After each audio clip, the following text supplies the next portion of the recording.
Eu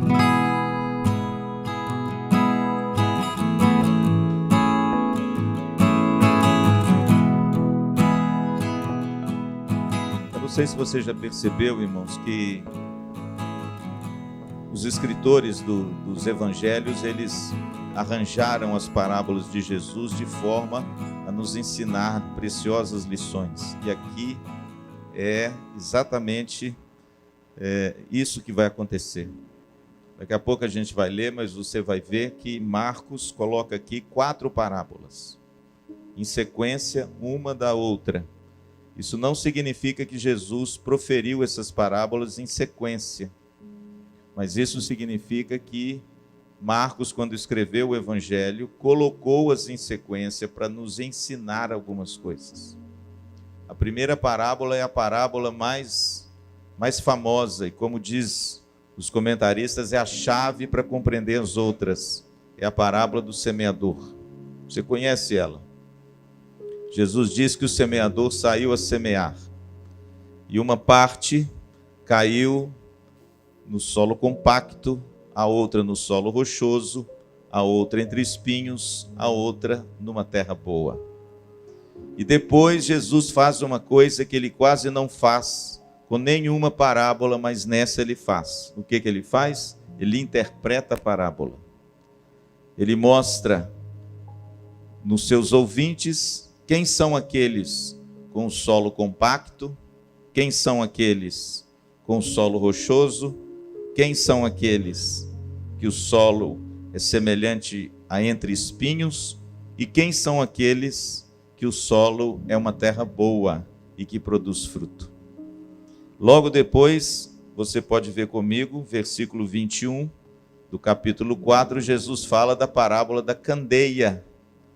Ele usa essa imagem da luz. E ele fala aqui que a luz, ela não é para ser colocada debaixo da cama, porque lá ela não ilumina nada, mas ela tem que ser colocada no alto, no velador. E Jesus fala dessa parábola. Logo depois ele fala da parábola da semente, versículo 26. Ele fala que o reino de Deus é semelhante a uma semente que o homem julgasse na terra e fosse dormir. E não sabendo ele como, o texto diz que a semente germina, cresce, e esse homem não sabe como. E ela dá fruto, e esse fruto depois é colhido. E por fim, Jesus termina, ou Marcos termina a sequência dessas 4 parábolas com a parábola do grão de mostarda, versículo 30 ao versículo 32. E em todas elas, Jesus usa essas parábolas como se fosse uma metáfora do reino de Deus. Você pode ver que ele compara essas parábolas ao reino de Deus. Então Marcos aqui, ele arranja as 4 parábolas porque ele quer nos comunicar uma verdade. Pastor, quais são as verdades? Primeiro, da parábola do semeador, Marcos quer nos mostrar a receptividade da palavra do reino. Corações receptivos, mas corações não receptivos. Aqui fala do ouvinte, aquele que ouve a palavra de Deus. E ele compara determinados tipos de solos. Então ele trata dessa receptividade que a semente vai ter. A parábola da candeia fala sobre a visibilidade do reino de Deus.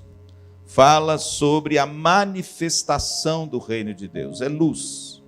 E a luz vence as trevas. E aonde o reino de Deus chega, as trevas são dissipadas. A parábola da semente fala do crescimento do reino de Deus. E um crescimento imperceptível. A gente não sabe como. Joga-se a semente, o semeador vai dormir e a semente cresce. E ele fala desse crescimento, muitas vezes imperceptível, dessa semente gloriosa do reino de Deus. E por fim, ele fala da parábola do grão de mostarda, mostrando agora essa expansão do reino de Deus. A figura da árvore frondosa com galhos que se estendem e as aves dos céus encontram nelas os seus ninhos, significa o seguinte, Esse reino começa imperceptível, mas esse reino vai crescer, e ele vai expandir, e ele vai alcançar até os confins da terra. Mas uma coisa que me chama a atenção aqui em Marcos é que ele termina a narrativa das 4 parábolas com uma tempestade. Versículo de número 35. E a gente entende que ele conectou uma coisa a outra, por quê? Pelo início do verso 35. Naquele dia, sendo já tarde, está vendo a conexão? Em outras palavras, Marcos arranja essas parábolas proferidas por Jesus e ele faz uma conexão com o que, pastor? Com a tempestade. E o texto diz aqui, no verso 35 ao verso 41, que Jesus então pede aos seus discípulos para passar para outra margem. O reverendo Hernandes já pregou do púlpito dessa igreja um sermão nessa passagem. Não tenha medo, tenha fé. Quem se lembra? Foi nessa passagem. O texto diz que se levanta uma grande tempestade. Os discípulos ficam nervosos, agitados. O texto diz que eles não aguentam e acordam Jesus de uma forma brusca. Tu não te importas conosco? O Senhor não se importa que nós pereçamos? E o texto diz que quando Jesus se levanta, ele aquieta o coração amedrontado dos discípulos, mas ele também aquieta a tempestade. E o texto termina dizendo que fez-se uma grande bonança. E aí o versículo de número 41 termina o capítulo com aquela pergunta maravilhosa, que mais uma vez o reverendo Hernandes tem uma pregação maravilhosa. Quem é este que até os ventos e o mar lhe obedecem? E por falar no reverendo Hernandes, uma das vezes que ele esteve aqui na IPVO, e eu tive a grata alegria de conversar um pouco com ele na casa do nosso presbítero Edson, eu perguntei ao reverendo Hernandes o seguinte: reverendo, o que o senhor acha que a igreja precisa para uma igreja crescer? O que o senhor entende que uma igreja necessita para uma igreja crescer? E quando eu falo de igreja nessa noite, eu falo de mim e de você. Eu falo desse agrupamento do corpo de Cristo. Eu não falo de prédio, eu não falo de terreno, eu falo de gente, de Cristo alcançar os corações das pessoas e transformá-las para a glória de Deus. A resposta do reverendo Hernandes foi uma resposta boa, mas foi uma resposta que tinha alguns itens que me espantou. Ele respondeu: meu pastor, a primeira coisa é a pregação da palavra. Amém, é verdade, não é? Para uma igreja crescer, ela tem que fazer o quê? Pregar a palavra. É isso que Jesus delegou à sua igreja. É isso que ele delegou aos seus discípulos. Prega o evangelho. Reverendo Hernandes seguinte falou comigo: Luciano, a segunda coisa para uma igreja crescer é um louvor abençoado. Amém? A igreja precisa de um ministério de música. Por quê? Porque a Bíblia diz que fica-lhe bem o cântico de louvor. A Bíblia diz que o povo de Deus se reúne para adorar o Cordeiro. E nós precisamos de alguém para nos conduzir na adoração, porque senão nós vamos ficar meio bobo, sem saber o que fazer e o que cantar. Reverendo Hernandes disse: a segunda coisa é um ministério de louvor abençoado. E eu ticando lá para ver se o negócio estava tudo nos trinques. Terceiro lugar, ele disse: pastor, tem que ter grupo pequeno. Porque hoje, com a individualidade, o individualismo e cada um querendo só puxar as coisas para si mesmo, é perigoso o sujeito entrar na igreja, sair da igreja e não conhecer ninguém na igreja. Então, grupo pequeno é uma bênção, sabe por quê? Porque agrega as pessoas, traz comunhão para a igreja e traz mais pessoas para os grupos que amanhã poderão entrar e cerrar as fileiras do reino de Deus. E eu dei uma ticada assim: opa, grupo pequeno. Aí o reverendo Hernandes disse: em quarto lugar, pastor Luciano, um ministério com criança. Eu falei: opa. E dei uma ticada lá. Falei: não, porque hoje muitos pais escolhem, frequentam, determinam ir para uma igreja se ela tem um cuidado com quem? Com as crianças, com os adolescentes, com os jovens. E aí eu fui ficando feliz, porque pelo menos essas 4 coisas nós temos esforçado para a gente colocar em prática aqui na IPVO. Aí a 5ª me assustou, porque eu não esperava que ele falasse aquilo. Ele falou, olha, em 5º lugar, um estacionamento. Eu virei para ele e falei, mas reverendo Hernandes, o senhor tem certeza? Ele virou para mim e falou assim, meu querido, o brasileiro ama o carro dele. Às vezes o brasileiro ama mais o carro do que a mulher dele. Às vezes o sujeito não vai na igreja, porque quando ele vai para a igreja, já chega meio atrasado, vê um monte de carro estacionado, ele diz assim, vamos embora para casa, não tem lugar de parar. Então, se você quiser que a sua igreja cresça, viu, Roberto, tem um estacionamento. Eu falei, opa, nós temos. Mas na realidade, irmãos, quando eu fiz essa pergunta para o reverendo Hernandes, eu queria saber a experiência dele com respeito à igreja. Um homem douto, um homem inteligente, um pastor de igreja há muitos anos. E ele me deu, então, 5 estratégias para o crescimento da igreja. Agora, quando eu olho para as Escrituras, eu vejo que algumas dessas estratégias estão na lista do meu querido reverendo Hernandes, mas outras não. E exatamente esse capítulo 4 de Marcos nos mostram, com as parábolas e a tempestade, as 5 estratégias de Jesus para o crescimento da igreja. Veja que Jesus aqui está tratando do reino de Deus. Você pode me perguntar nessa noite, mas pastor, o reino de Deus não é a igreja, e não é mesmo. O reino de Deus é muito maior do que a igreja. Mas a igreja é uma agência do reino de Deus. O que diz respeito ao reino de Deus, diz respeito à igreja de Jesus. Porque é através da igreja de Jesus que essa agência gloriosa do reino de Deus manifesta a palavra de Deus e a vontade de Deus na terra. Portanto, aquilo que Jesus trata nessas 4 parábolas sobre a agência, sobre o reino de Deus, eu posso dizer a você com toda certeza que ele também trata a respeito da agência do reino de Deus, que é a igreja.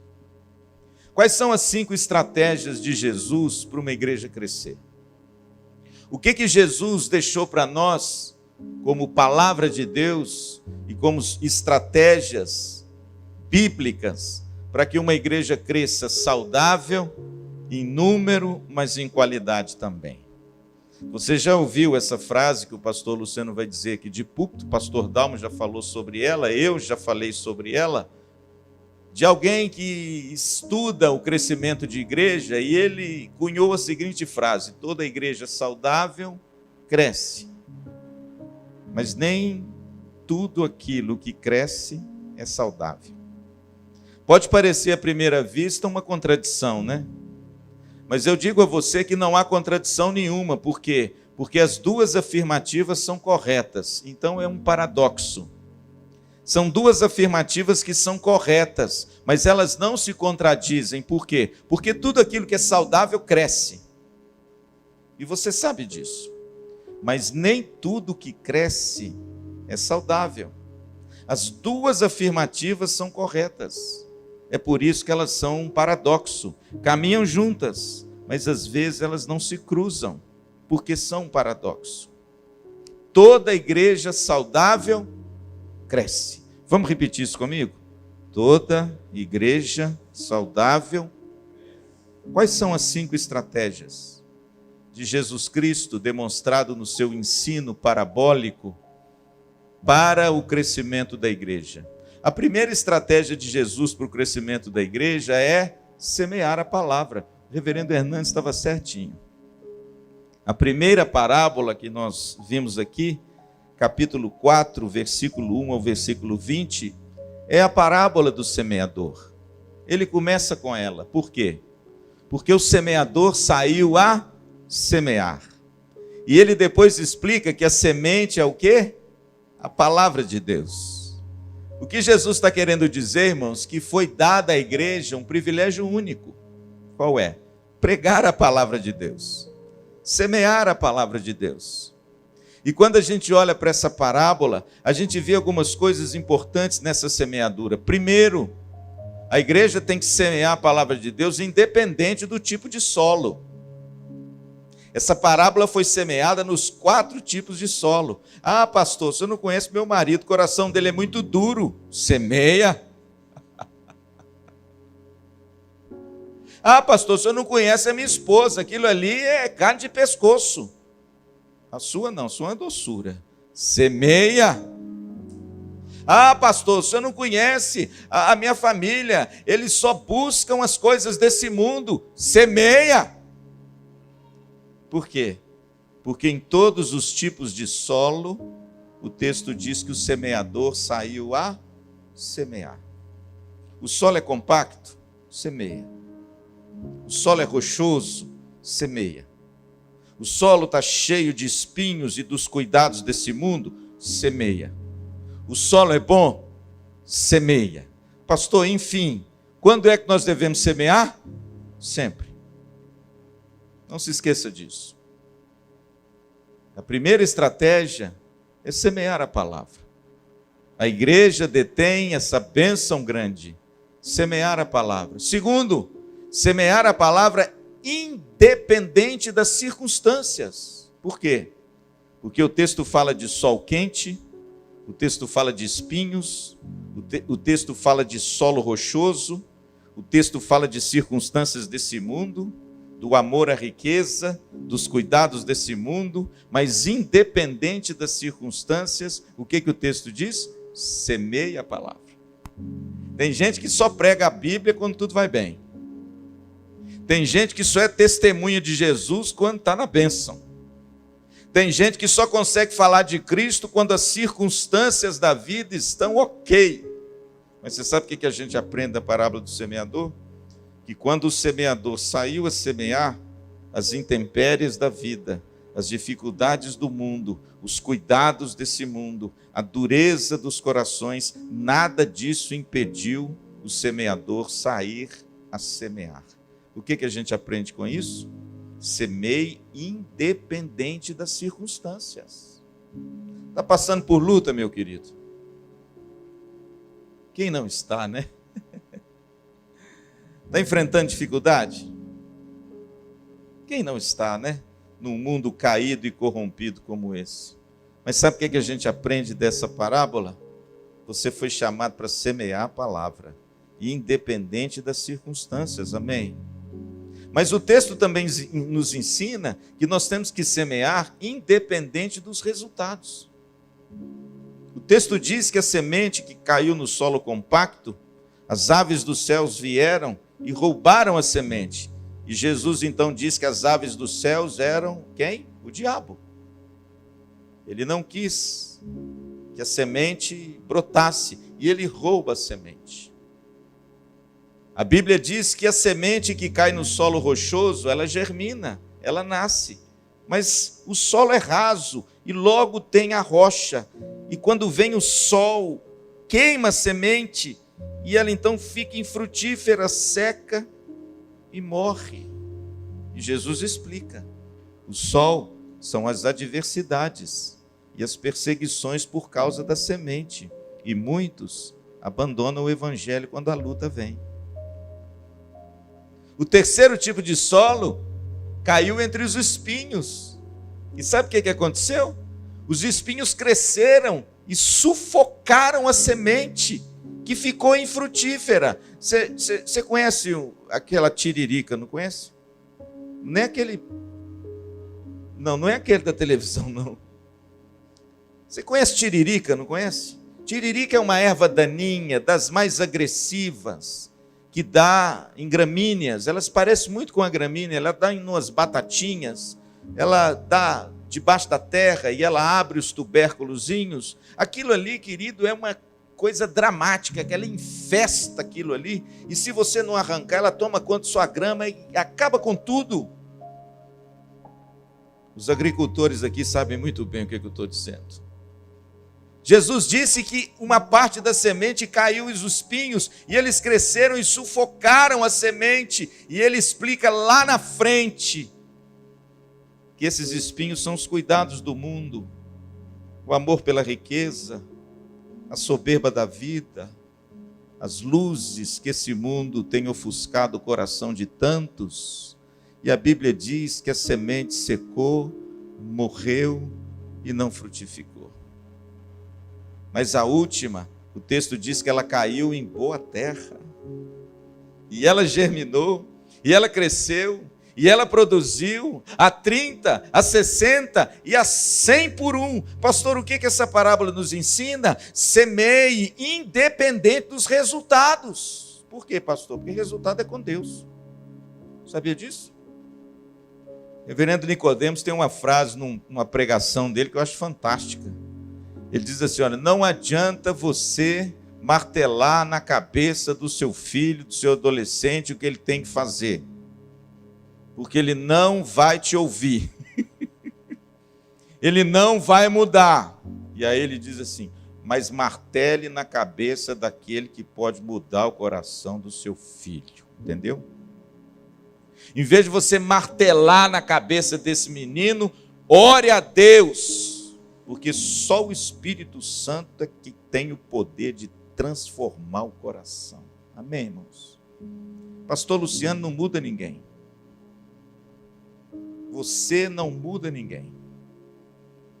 Ninguém tem o poder de transformar o coração do homem. Só o Espírito Santo de Deus. Amém? É por isso que você tem que semear, independente dos resultados.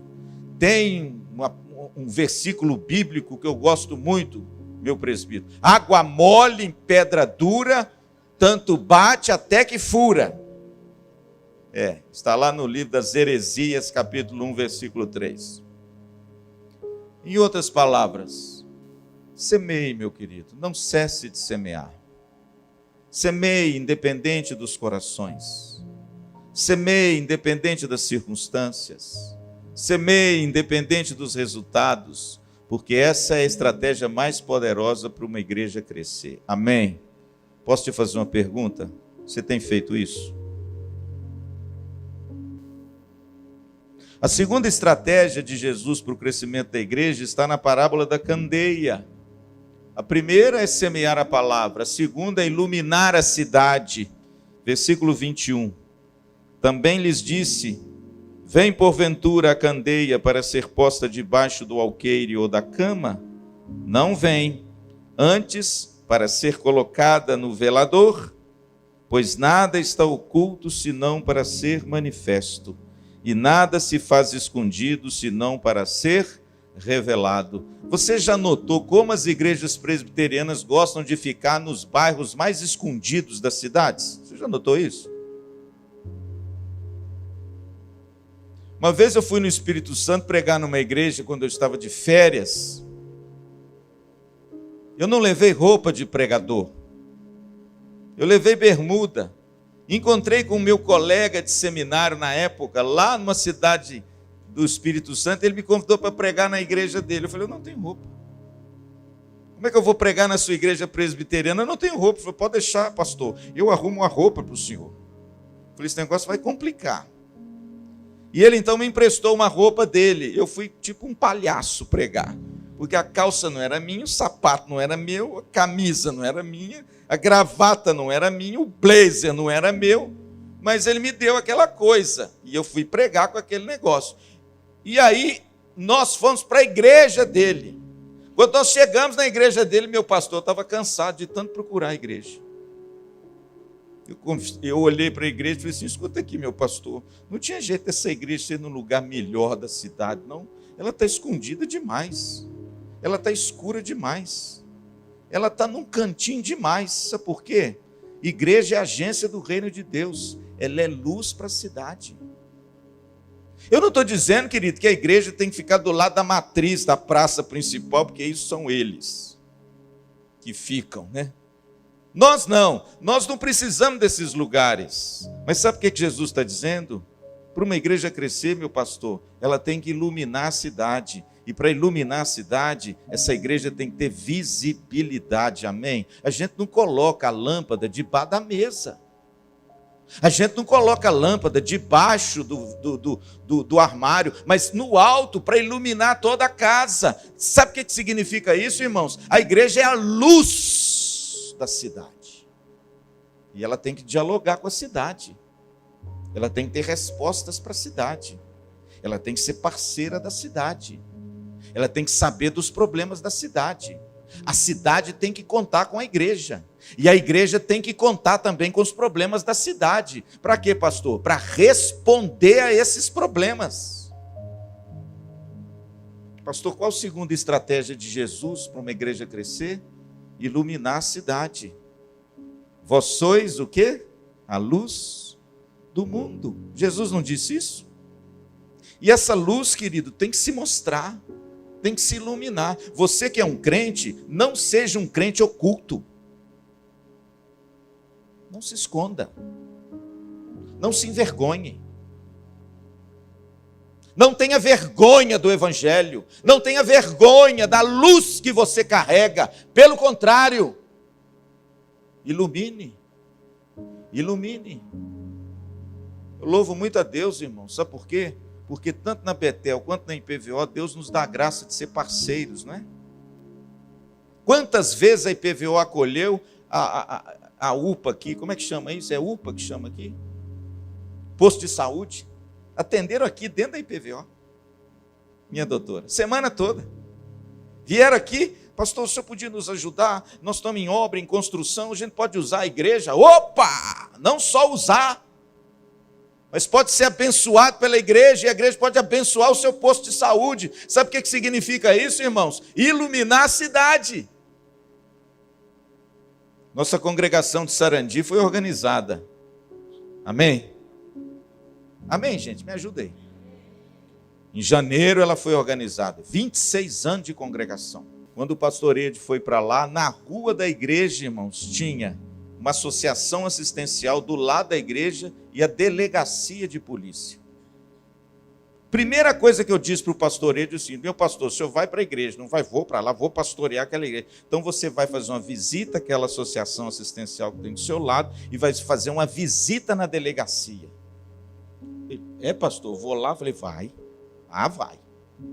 Você vai se apresentar, você vai mostrar quem você é e você vai colocar a igreja à disposição da delegacia. Quer dar uma palestra, quer dar um incentivo, quer fazer uma coisa social e não tem lugar lá, eu quero ceder o espaço para vocês fazerem. Amém? E ele fez isso. Sabe o que é isso? Iluminar a cidade. Sabe qual que é o meu sonho, meus irmãos? É a igreja ter uma escola. Porque aí ela ilumina para valer. Pastor, como é que a gente ilumina a cidade? É só olhar para Jesus. Mateus capítulo 11, verso 22, Jesus faz um convite glamouroso, esplendoroso, maravilhoso para mim e para você. Vinde a mim, vós que estáis cansados e sobrecarregados, e eu vos aliviarei. Tomai sobre vós o meu jugo e aprendei de mim, porque eu sou manso e humilde de coração, e vocês vão achar descanso para as vossas almas. Pastor, como é que a igreja ilumina a cidade? Primeiro, acolhendo as pessoas. Ali, ó. Aquilo não é à toa não, viu, irmãos? Aquilo não é um slogan, não. Aquilo ali é um moto bíblico. Por quê? Porque se Jesus era um pai acolhedor, a sua igreja também tem que ser. A igreja não pode ter as portas fechadas. A igreja tem que ter as portas abertas.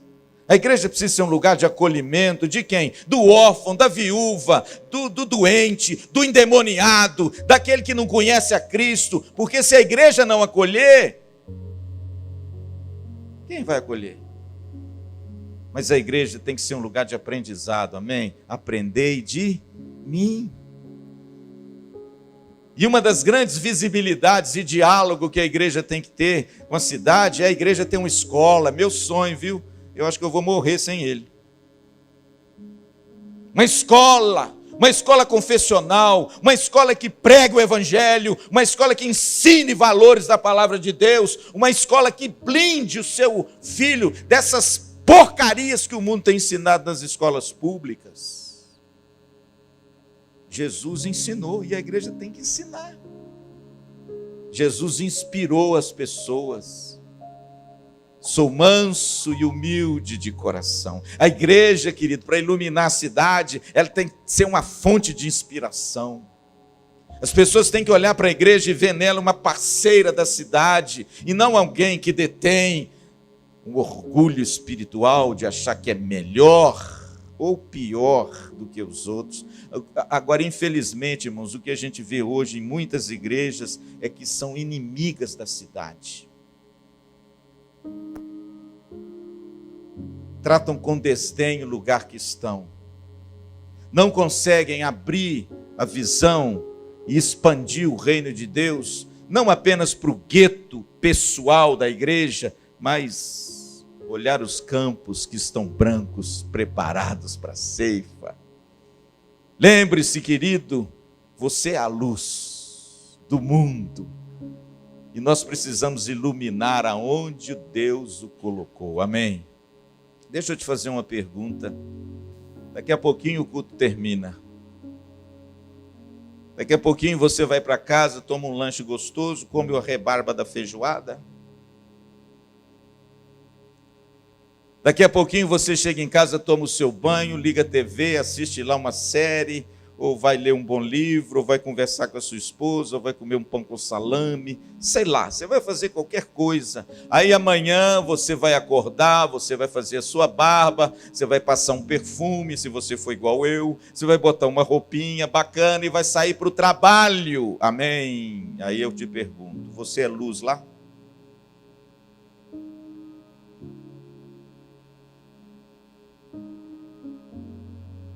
Iluminar a cidade tem a ver com a sua influência fora das paredes da igreja. Iluminar a cidade tem a ver com essa luz que tem que brilhar fora dos portões denominacionais. Você tem sido luz onde Deus te coloca no meio da semana ou não? Ou o seu cristianismo se reduz a um culto dominical na sua igreja? Querido, assim você não participa do crescimento da sua igreja. Pelo contrário, você é um entrave. Segunda estratégia para a igreja crescer, qual é? Iluminar a cidade, dialogar com a cidade, servir a cidade. Amém, meu pastor? Essa semana estive aqui no meu gabinete, o vereador, meu querido irmão, amigo Rafael, e aquele menino lá de Curitiba, o Fábio, moço crente, moço bacana. E ele falou comigo assim, pastor, o Homero está de férias lá nos Estados Unidos. Eu falei, ô inveja. Quando o Homero voltar, pastor, ele já falou comigo que ele quer voltar lá no seu gabinete. Eu falei, pode voltar, meu gabinete está de portas abertas para quem quiser entrar, irmãos. E vocês que vêm no meu gabinete sabem disso. Ele falou, não, sabe por quê, pastor? Porque o Homero gosta muito de conversar com o senhor, porque ele acha que o senhor tem a cabeça boa. Eu falei, mais ou menos. Mais ou menos. Às vezes eu sou meio doido. Às vezes eu faço os negócios fora do quadrado. Mas ele disse assim, olha, sabe por quê, pastor? Porque o senhor é um pastor que ama a palavra de Deus, mas se interessa também pelas coisas da política e da cidade. Agora, veja bem, eu me interesso no bom sentido. Essa é a segunda estratégia. Iluminar a cidade. O que você tem feito com a vocação que Deus tem te chamado fora do edifício da igreja? Terceira estratégia, candeia, a parábola da semente. Eu estou terminando. Versículo 26, vamos lá? Disse ainda, o reino de Deus é assim como se um homem lançasse semente na terra e depois dormisse e se levantasse de noite e de dia e a semente germinasse e crescesse, não sabendo ele como. A terra por si mesmo frutifica, primeiro a erva, depois a espiga, por fim o grão cheio na espiga, e quando o fruto já está maduro, logo se lhe mete a foice, porque é chegada a ceifa. A imagem aqui é muito bonita, irmãos. O agricultor lança a semente como um milagre. Sem ele saber como, essa semente germina, essa semente cresce e essa semente dá fruto, não sabendo ele como. Pastor, qual a terceira estratégia de Jesus para o crescimento da igreja? Primeiro, semear a palavra. Segundo, iluminar a cidade. Terceiro, crer no poder de Deus. Por quê, irmãos? Porque por mais que a gente trabalhe, por mais que a gente esforce, por mais que a gente faça alguma coisa, se não for o Senhor, nada vai para frente. Amém? Aqui, irmãos, Jesus introduz um negócio muito bonito. O que é, pastor? No fundo, é a soberania e o poder de Deus que fazem as coisas acontecer. Amém? É porque a gente acha que é por força da gente, né? A gente teme achar que a gente tem que fazer as coisas para as coisas acontecer. Não, irmãos. A gente tem que usar as estratégias de Deus. Sabe por quê? Porque a semeadura e o crescimento vem de Deus, não vem? Claro que vem. Está escrito isso em Atos 2, 46. A Bíblia diz que enquanto eles perseveravam na doutrina, enquanto eles perseveravam na comunhão, no partir do pão, nas orações, enquanto eles comungavam dos bens para suprir a carência dos necessitados, enquanto eles oravam no templo e de casa em casa, enquanto eles partiam as suas refeições com singeleza de coração, enquanto, irmãos, eles se alegravam e louvavam a Deus, enquanto eles contavam com a simpatia de todo o povo, como é que o texto termina? Enquanto isso, acrescentava-lhes o quê? O Senhor, os que iam sendo salvos. Pastor, o que significa isso? Se nós seguirmos a estratégia de Jesus, o crescimento vem de Deus, amém? E aqui Jesus fala exatamente isso. O semeador jogou a semente e a semente cresceu, germinou e ele não sabe como. Por quê? Porque é o poder de Deus, irmãos, que faz todas as coisas.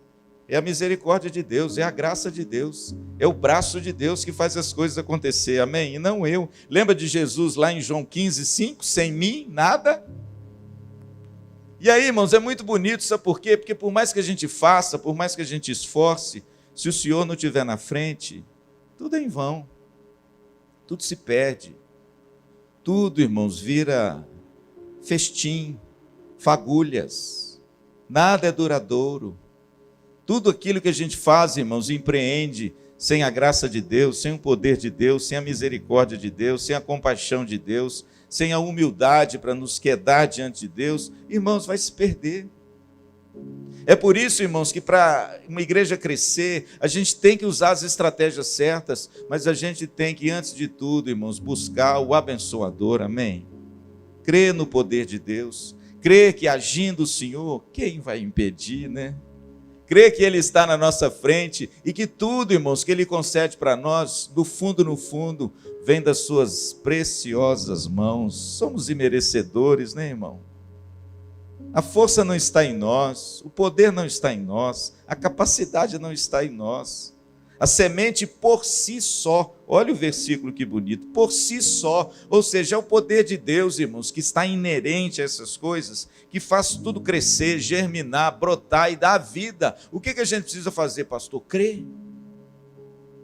Crer. Porque se creres, verás a glória de Deus. A fé é esse combustível, irmãos, que faz com que o milagre aconteça na nossa vida, amém?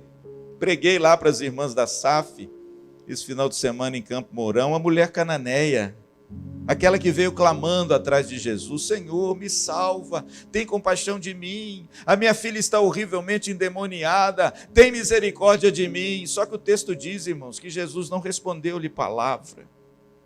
Os discípulos disseram, Senhor, despede essa mulher, olha, isso aí é gentia, despede. Jesus mesmo olha para ela e fica assim, não é bom tomar o pão e lançar aos cachorrinhos. Meu Deus, coitada dessa mulher. Mas essa mulher vira para Jesus, irmãos, ela persevera, ela insiste, ela confia, e ela ora para o seu mestre, depois diz assim, olha, Senhor, tá bom, eu sou cachorrinho mesmo, eu estou acostumada, mas olha, cachorrinho come das migalhas que caem da mesa. Quando Jesus olha para aquela mulher, irmãos, diante dos seus discípulos, ele diz, ó mulher, grande é a tua fé, faça-se contigo conforme a tua fé. E o texto diz que na mesma hora a filha dela ficou curada, amém? Querido, você quer ver as coisas acontecerem, você quer ver o crescimento da igreja, você quer ver um crescimento espiritual na sua vida, um crescimento na sua espiritualidade, no seu compromisso com Deus, creia no poder de Deus. Creia que Deus é poderoso e que Ele pode fazer infinitamente mais do que você pensou ou imaginou, amém? Creia que esse Deus, irmãos, é o Deus que brota e que faz gerar a vida e dá o crescimento para a glória dele. Essa é a terceira estratégia de Jesus. Nós temos que crer, irmãos. Sabe por quê? Porque sem fé nós não vamos a lugar nenhum. Quarto e último. Aí vem o grão de mostarda.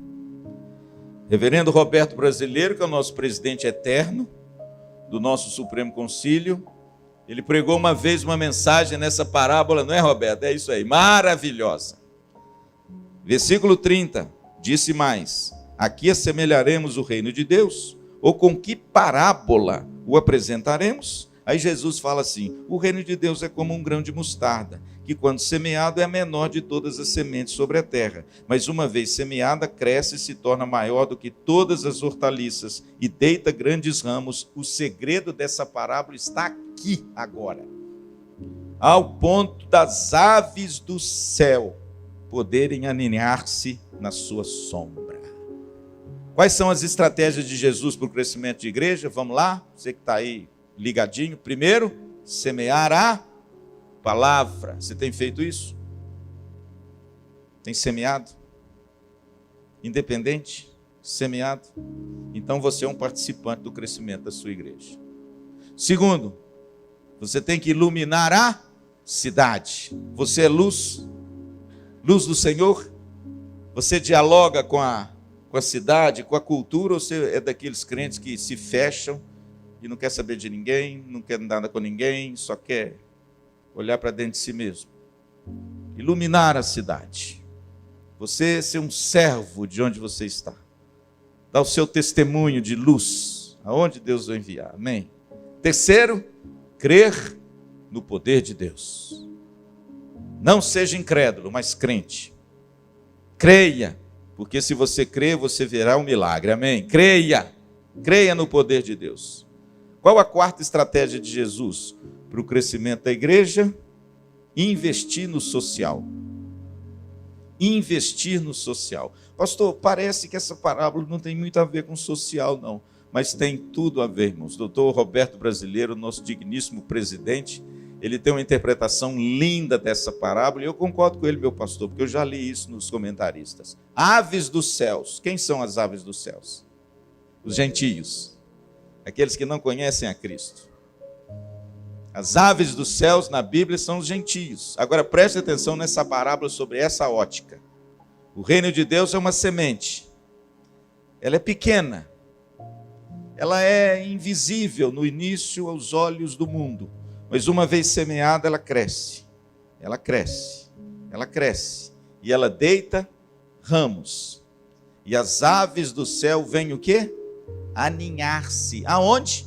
Nos seus galhos. Sabe o que significa isso, querido? A igreja não pode pensar apenas em si mesma. Não pode. Não deve. Por quê, pastor? Porque Jesus nunca pensou. Jesus sempre pensou fora do quadrado. Amém? Jesus nunca pensou apenas para dentro. Jesus sempre pensou para fora. O que significa as aves do céu aninhar-se nos galhos dessa árvore? Significa que os gentios, que aqueles que não conhecem a Deus, vão ser amparados por essa árvore. Vão encontrar ali o seu ninho. Ó, é bonito, não é? E o que significa isso, pastor? Significa que a igreja, irmãos, tem que pensar no evangelho integral. Qual é o evangelho integral? É cuidar da salvação da pessoa. É falar do amor de Deus a essa pessoa. É comunicar esse evangelho que tem o poder de transformar essa pessoa e dar a ela a vida eterna. Mas não pode despedir essa pessoa sem roupa. Não pode despedir essa pessoa com fome. Não pode virar as costas para esse mundo caído lá fora e você fazer como Pilatos. Lavar as mãos. Não pode, irmãos. Uma igreja que busca crescer tem que promover e investir na área social. Sabe para quê? Para que aqueles que estão de fora também possam encontrar aqui dentro o ninho. o cuidado, o amor, o serviço, o amparo, independente de quem quer que seja. Amém? E eu louvo a Deus, irmãos. Louvo a Deus porque é uma das coisas que mexe comigo, e sempre mexeu comigo, é essa área social. Talvez seja porque eu passei muita dificuldade na minha vida. Talvez seja porque eu enfrentei muita dificuldade na época da separação dos meus pais e eu na universidade. Mas quando eu olho para as Escrituras, irmãos, eu vejo um evangelho que não se preocupa apenas com a igreja, mas se preocupa com todos. Você quer ver um exemplo? Vou te dar só um e eu termino. O texto diz que Jesus estava indo para os lados de Samaria e ele se assentou no poço de Jacó. E vem uma mulher samaritana e ele vira para ela e fala: mulher, me dá água. Você conhece o texto? Entabula com essa mulher um diálogo maravilhoso, e no final desse diálogo, na realidade, Jesus se revela a essa mulher. Jesus mostra que ele é água viva. Jesus manda ela trazer o marido que não era dela. E nesse ínterim chegam os discípulos. E os discípulos chegam com comida. E Jesus então, eles chegam: mestre, come. Jesus olha para eles e diz assim: olha, uma comida eu tenho para comer. Fazer a vontade daquele que me enviou. E quanto a vocês, para de ficar julgando essa mulher porque estava conversando comigo, porque o texto diz que eles se escandalizaram que Jesus estava conversando com uma mulher e com uma samaritana. E quanto a vocês, parem de se escandalizar que eu estou conversando com uma mulher e ergam os olhos e vede os campos, porque estão preparados para a ceifa. Qual que era o problema dos discípulos? A religião. Qual é a bênção do evangelho? Todos os povos. Pastor, qual a quarta estratégia de Cristo para uma igreja crescer?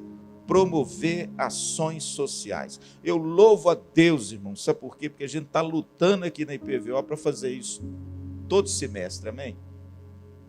A nossa ação do bem é uma bênção, não é? Quem já participou? Muita gente já participou da ação do bem. E você vê como é bom fazer o bem. Pastor, nós estamos fazendo bem só os crentes? Não. Porque se você fizer o bem só os crentes, você está falhando em promover o crescimento da sua igreja. Amém? Vamos elencar novamente os 4 e eu termino? Eu tenho certeza que você está com interrogação ainda aí, né? Mas eu vou responder agora. O reverendo Hernandes falou que é estacionamento. Tudo bem, estacionamento é bom, mas não está aqui na parábola de Jesus, não. Na parábola de Jesus, as 4 estratégias até agora são: semear a palavra, ok? Segunda estratégia, iluminar a cidade, dialogar com a cidade. Quando a nossa igreja lá, Antônio, estiver pronta, vai ser uma glória. Sabe por quê, irmãos? Porque eu quero que dialogue mesmo com a cidade. Eu quero que a gente abra o auditório, eu quero que a gente faça lá formatura. Eu não falei nada disso para meus presbíteros, vão zangar comigo. Eu quero, irmãos, abrir a igreja, sabe para quê? Para que quando o sujeito chegar em Maringá, ele já chega em Maringá falando assim: eu quero conhecer IPVO. Chega desse negócio de Praça da Catedral ser ponto turístico de Maringá. Chega desse negócio. Nada contra. Chega. Por que a nossa igreja não pode ser um lugar que dialoga com a cidade, que impacta a cidade? Eu vim aqui em Maringá para conhecer IPVO. Vai ser coisa linda para lá, hein? Iluminar a cidade. Terceiro, crer no... Sabe para quê? Para deixar você humilde. Humilde. Não é você que vai fazer isso. É Deus no seu poder que vai fazer isso, enquanto você cumpre a palavra de Deus. Amém? 4º e último, promover a ação social. Você quer ver sua igreja crescer? É só colocar essas 4 estratégias em ação. Pastor, por que o senhor está pregando isso? Porque um pastor, viu, Antônio, estava comigo lá no congresso da SAF e perguntou isso para mim, Roberto. Pastor Luciano, como é que a gente faz uma igreja crescer? Qual a minha resposta para ele? Eu não faço igreja nenhuma crescer, irmão.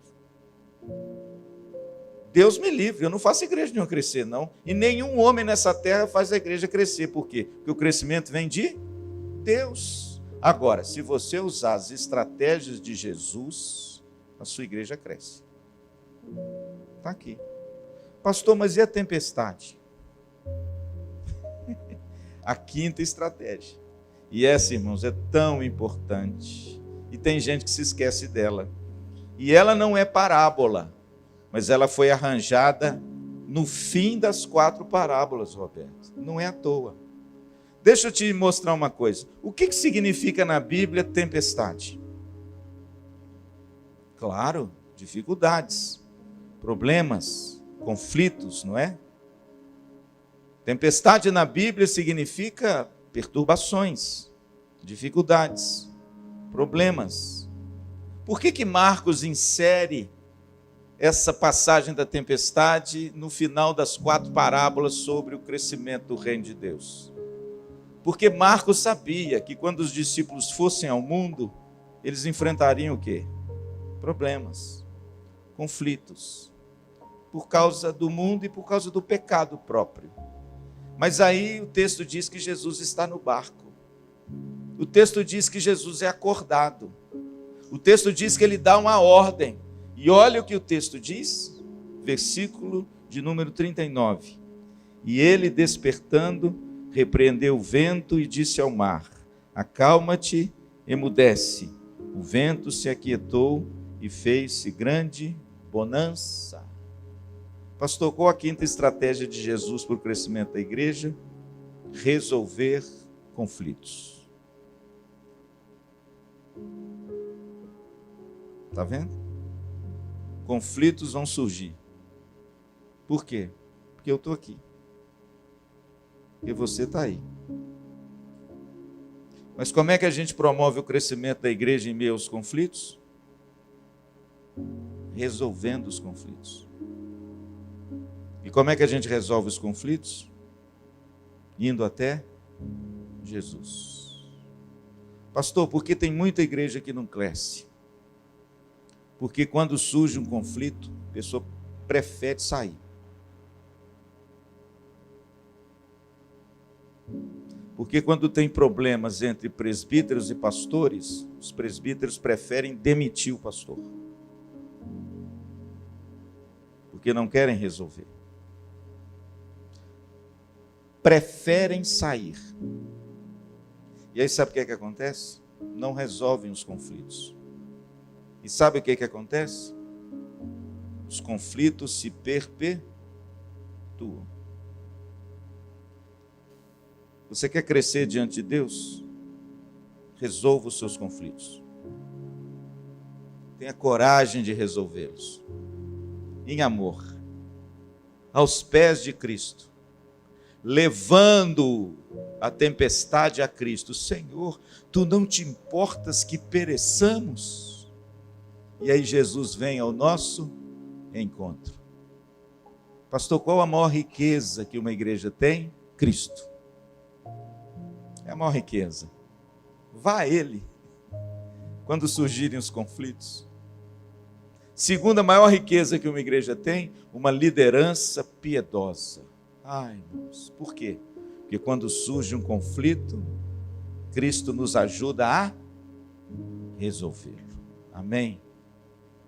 Porque conflitos surgem. Mas como dizia um pastor amigo meu, as coisas estragam, mas nós consertamos. Amém? Então, meu querido, olha, ministério de uma igreja tem que ser longevo. Tem que seguir as estratégias de Cristo. Tem que se pautar na palavra de Deus. Tem que se cercar de crentes que resolvam as suas diferenças. Em amor, para que a tempestade se torne uma grande bonança. Amém? Vamos ficar em pé, vamos orar. Eu quero orar por você nessa noite. Quero fazer uma pergunta e eu termino. Você tem sido um promotor para que a tua igreja cresça? Ou você tem sido um empecilho ao crescimento da sua igreja?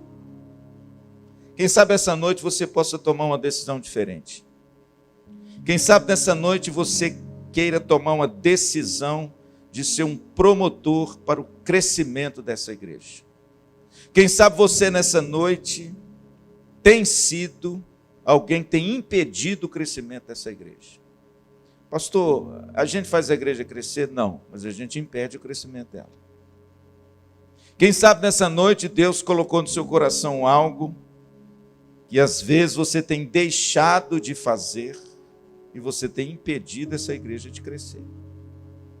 Mas quem sabe nessa noite você vai responder igual Isaías: Senhor, eu não quero impedir a tua igreja de crescer, eu quero ajudar a tua igreja a crescer. Amém?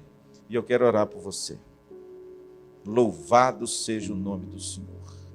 Deus tem algo bonito para mim e para você. O crescimento não vem de nós, é dom de Deus. Mas as estratégias que Ele nos deu é para mim e para você. Amém? Quero orar por você. Você que hoje quer se comprometer com Cristo. Você que hoje quer mudar a postura, talvez, da sua vida. Você que hoje quer, diante de Deus, você quer firmar uma decisão diferente na sua vida de servir a Cristo e ser um promotor do crescimento do reino de Deus e da sua igreja local. Eu quero desafiar você nessa noite a ser essa pessoa, amém? E eu quero orar por você. Curva a sua cabeça. E se você hoje quer tomar essa decisão, levante sua mão. Onde que você estiver, levante sua mão, que eu quero orar por você. Pastor, eu quero mudar minha atitude hoje. Eu quero hoje, pastor, me tornar alguém que tem compromisso com as coisas do Senhor. Deus te abençoe. Eu quero mudar, Deus te abençoe, minha postura hoje no meu trabalho, Senhor. Eu quero ser luz aonde o Senhor me enviar. Eu quero participar do crescimento da igreja que eu congrego e amo. E não se alguém tem impedido esse crescimento. Deus te abençoe. Deus te abençoe. Levante sua mão. Levante sua mão. Vamos orar. Pai querido, obrigado, porque o crescimento não vem de nós, é dom de Deus. O apóstolo Paulo diz: eu plantei, Apolo regou, mas o crescimento vem de Deus. Mas, Senhor, somos nós que plantamos. Somos nós que regamos. Ajuda a tua igreja, Senhor, a ser parceira no crescimento desse reino glorioso na terra. Livra-nos, ó Deus, de sermos impedimentos para a tua igreja crescer, para a tua igreja alcançar as pessoas nessa cidade. Ajuda-nos, Senhor. Ajuda-nos a buscar as estratégias certas, bíblicas, de Cristo, para que possamos crescer, Senhor, na tua presença e experimentar essa vida abundante que o Senhor tem para nós. Livra-nos, ó Deus, de sermos crentes ocultos, crentes que a vida se resume num culto dominical. Ajuda-nos, ó Deus, a sermos esse sal da terra e essa luz do mundo, a semear a tua palavra, a iluminar o lugar onde estamos, a nos importar com o pobre, com o necessitado, a estendermos as mãos, Senhor, àquele que nos pede, a sermos pessoas carinhosas, caridosas, amorosas, a resolver os conflitos que muitas vezes temos e preferimos fugir, nos ausentar, mudar de igreja. Livra-nos, ó Deus, das tempestades da vida, mas quando elas vierem, Senhor, nos dê sabedoria para tratar com elas, para perdoar o irmão, para estender a mão, para pedir perdão, em prol de algo maior do que nós. Ajuda a IPVO a crescer, Senhor. Ajuda essa igreja a se mostrar nessa cidade, não para a nossa glória, mas para a glória de Jesus Cristo. Para que o nome de Jesus seja proclamado, para que a luz de Cristo brilhe através de nós. E livra-nos, ó Deus, de sermos impedimentos a isso. Tem misericórdia, Senhor, de nós. E aviva a tua obra no nosso coração. Muito obrigado, Senhor, por essa noite, pela vida dos meus amados irmãos aqui, que tem se doado para que essa igreja cresça. E se porventura alguém ainda, Senhor, não entrou nesse barco conosco, que seja essa noite dele fazê-lo. Oramos em nome de Jesus. Amém e amém.